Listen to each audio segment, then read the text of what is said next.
आज हम लोग गंगा के पावन धरती पर द्वादश ज्योतिर्लिंग का एक विशेष स्थान जो अरैल घाट पर बना हुआ है उसका दर्शन करते हुए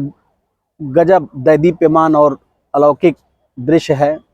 जो हमें महादेव के द्वादश ज्योतिर्लिंगों के विषय में अद्भुत जानकारी और अद्भुत छटा प्रदर्शित कर रहा है। इस संदर्भ में हम लोग अगर एक बात कहना चाहें तो सर्वप्रथम यह बात है कि संपूर्ण भारत में जो भगवान शंकर के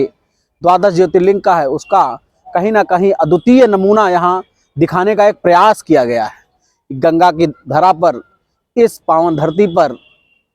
संगम के तट पर, अरैल घाट पर जो बड़े बड़े ऋषियों मुनियों की तपस्थली रही है, उस तपस्थली पर इस तरीके का ये जो नमूना, इस तरीके का जो ये दृश्य प्रदर्शित करने का एक प्रयास किया गया है, कहीं ना कहीं ये सनातन धर्म के एक अलौकिक पक्ष को दर्शाता है।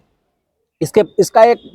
सबसे बड़ा इसका उद्देश्य जो है, उस उद्देश्य के संदर्भ में अगर हम कहना चाहें तो यह कह सकते हैं कि भारत के एकीकरण में इन सांस्कृतिक जो प्रतीक है, इन प्रतीकों का एकीकरण में जो महत्व है, उस एकीकरण को दिखाने का एक प्रयास किया गया है। हम इस सनातन संस्कृति के विषय में जानने का एक प्रयास करते हैं।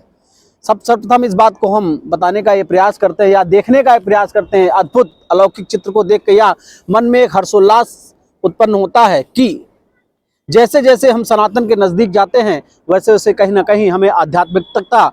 इसकी आध्यात्मिकता हमें प्रेरित करती है कि हम अपने सांस्कृतिक तत्वों को जानने का एक प्रयास करें। और इस संदर्भ में या इस विषय में हम जानने का प्रयास करते हैं तो कहीं ना कहीं हमें